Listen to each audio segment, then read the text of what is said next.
नमस्कार दोस्तों, मेरे चैनल रामेश्वरम भक्ति चैनल में आप सभी का हार्दिक स्वागत है। प्रिय भक्तगणों, आज के इस वीडियो में खरतिला एकादशी की व्रत कथा को हम लोग श्रवण करेंगे। खरतिला एकादशी माघ माह के कृष्ण पक्ष की एकादशी को खरतिला एकादशी के नाम से जानते हैं।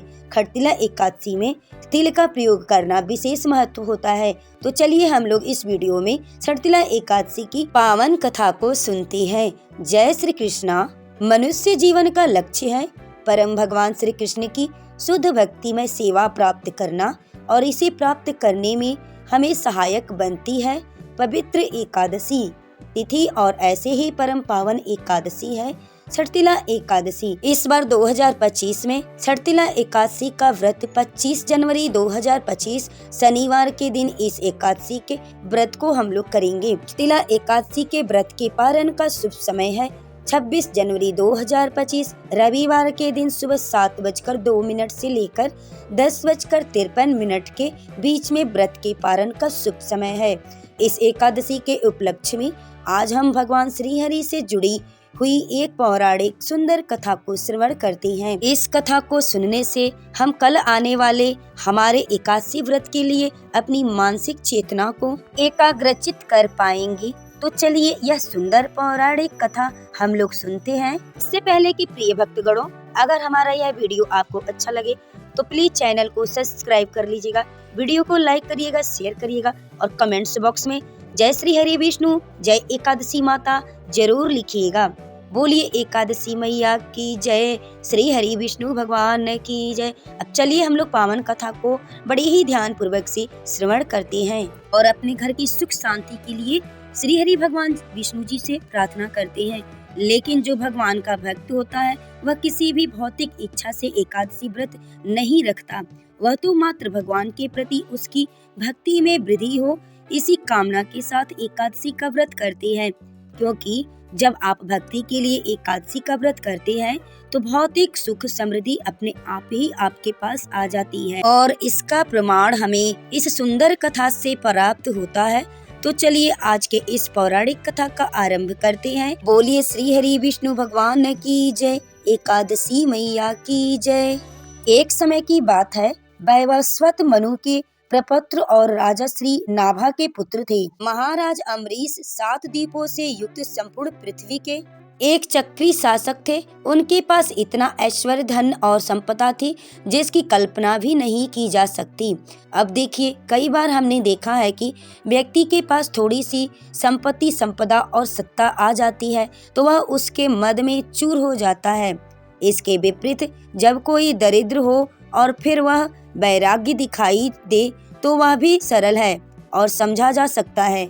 लेकिन संपूर्ण पृथ्वी का ऐश्वर्य अगर किसी के पास प्राप्त हो और फिर भी वह वैराग्य और भक्ति के चरम लक्षणों को प्रकट करे, यह सिर्फ महापुरुषों के ही बस में होता है। अम्बरीश महाराज भी ऐसे ही परम भक्त और सर्वोच्च कोटि के राजा थे। उनके लिए उनकी संपत्ति का सागर स्वप्न समान था। इस भौतिक जीवन की नश्वर से भली भांति परिचित अम्बरीश महाराज सदैव परम भगवान की भक्ति में लीन रहते थे। अपने दैनिक कार्यों में सदा ही वे भगवान श्री कृष्ण को समर्पित रहते थे और अपनी प्रत्येक इंद्रियों को भगवान की सेवा में नियुक्त करते।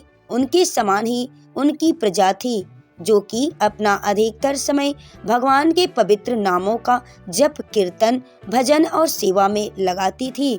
जब परम भगवान श्री हरि ने यह देखा तो उन्होंने अपनी भक्तों के ऊपर करुणा बस अपने सुदर्शन चक्र को आदेश किया कि वह स्वयं महाराज अम्बरीश और उनके राजा की सुरक्षा करे। एक समय महाराज अम्बरीश ने अपनी पत्नी के साथ परम भगवान श्री कृष्ण को प्रसन्न करने के लिए वर्ष की सभी एकादशी तिथियों का पालन करने का संकल्प लिया।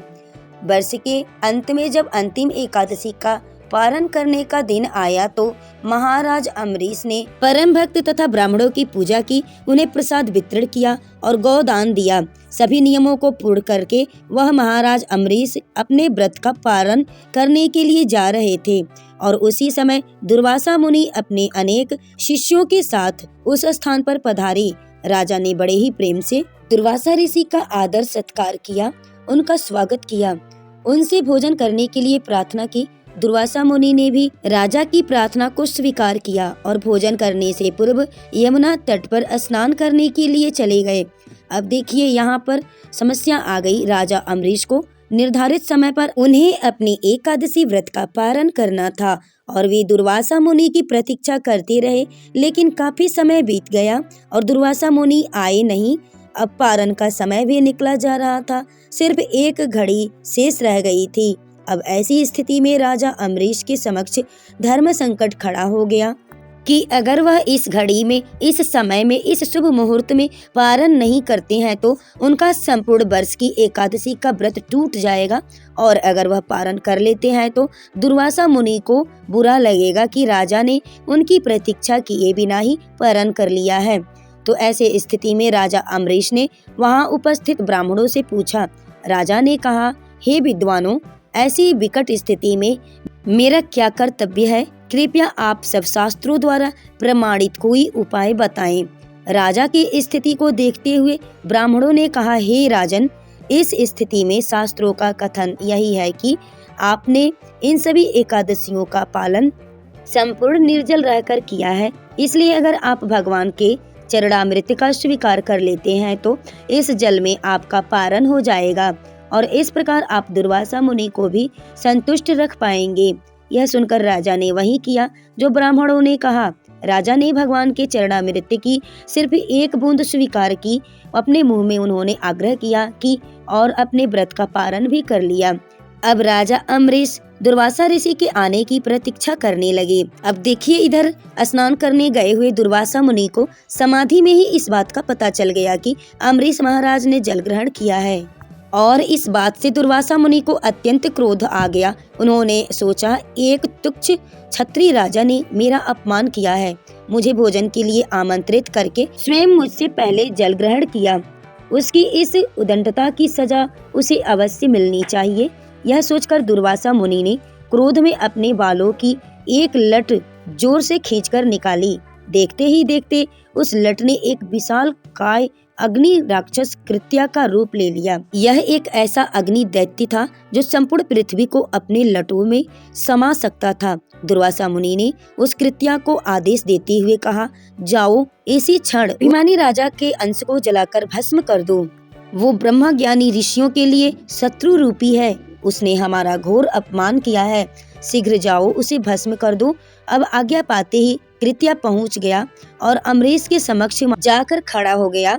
महाराज अम्बरीश भी समझ गए कि क्या हुआ है, लेकिन वे भगवान के शुद्ध भक्त थे। कृत्या को देखकर वे थोड़े से भी विचलित चिंतित नहीं हुए। उन्होंने उसे दुर्वासा मुनि का आशीर्वाद समझकर स्वीकार किया और हाथ जोड़कर उसके समक्ष खड़े हो गए। लेकिन आपको क्या लगता है, जो भगवान के भक्त होते हैं उनकी ऐसी स्थिति में भगवान मौन खड़े रहेंगे? क्या देखते रहेंगे? बिल्कुल नहीं। भगवान अभी कोई आज्ञा दे उसके पहले ही सुदर्शन चक्र वहां पहुंच गया था और एक क्षण में सुदर्शन चक्र ने अपने तीक्ष्ण तेज और शक्ति से उस कृत्या नामक अग्नि दैत्य को जलाकर भस्म कर दिया। और अब वह सुदर्शन दुर्वासा मुनि को भस्म करने के लिए उनके पीछे गया। जब दुर्वासा मुनि को यह बात पता चला तो वे अत्यंत लज्जित और भयभीत होकर सुदर्शन से बचने के लिए चारों ओर भागने लगे। आकाश, पाताल, समुद्र, गुफाएं, दसों दिशाओं, हर जगह सुदर्शन ने उनका पीछा किया। अब इंद्र इत्यादि तो क्या, स्वयं ब्रह्मा जी और शिव जी ने भी उन्हें शरण नहीं दी। आखिर भगवान शिव ने उन्हें दया करके भगवान श्री विष्णु के पास जाने का सुझाव दिया। भय से कांपते हुए दुर्वासा मुनि उसी क्षण भगवान नारायण के शरण में जा पहुँचे और उनसे प्रार्थना करते हुए कहने लगे, हे प्रभु, आप इस संसार के आदि और अंत हैं। आपके नाम का स्मरण करने मात्र से व्यक्ति नारकीय जीवन से मुक्ति हो जाता है। आपके भक्त महाराज अम्बरीश के प्रति मैंने घोर अपराध किया है, कृपया मुझे क्षमा करें। प्रभु, मुझे क्षमा करें। अब देखिए, भगवान हरि अपने वक्ष स्थल पर भृगु ऋषि की लात को सह सकते हैं, अपना अपमान भी वह सह लेते हैं, लेकिन अगर कोई उनके भक्त की निंदा करता है, अपमान करता है तो भक्त के प्रति कोई अपराध करे तो वह भगवान उससे कभी भी क्षमा नहीं करते। इसीलिए भगवान श्री नारायण ने दुर्वासा ऋषि से कहा, अहम भक्त पराधीन ही स्वतंत्र, ईव द्विज साधु भक्त ग्रस्त, हृदय भक्त भक्त न प्रिय हे मुनि। मैं संपूर्ण रूप से अपने भक्तों के बस में हूँ, निसंदेह मैं थोड़ा भी स्वतंत्र नहीं हूँ। चूंकि मेरे भक्त भौतिक इच्छाओं से पूर्णतः रहित होते हैं, इसलिए मैं उनके हृदय में ही निवास करता हूँ। मुझे सिर्फ मेरे भक्त ही नहीं, बल्कि मेरे भक्तों के भक्त भी अत्यंत प्रिय हैं। मेरे शुद्ध भक्त किसी भी अवस्था में किसी भी भौतिक चीज की इच्छा नहीं करते और अपना सर्वस्व त्याग कर सदैव मेरे चिंतन में लीन रहते हैं। ऐसे भक्तों को मैं कैसे भला त्याग सकता हूँ। तुमने महाराज अम्बरीश का घोर अपमान करके अपने द्वेष का प्रदर्शन किया है, इसलिए बिना समय गंवाए इसी क्षण तुम मेरे प्रिय भक्त राजा अम्बरीश के पास जाओ, उनसे क्षमा याचना करो और मुझे विश्वास है वह तुम्हें जीवन दान अवश्य देंगे। जाओ। भगवान श्री विष्णु की बात सुनकर दुर्वासा मुनि उसी क्षण राजा अम्बरीश के पास गए।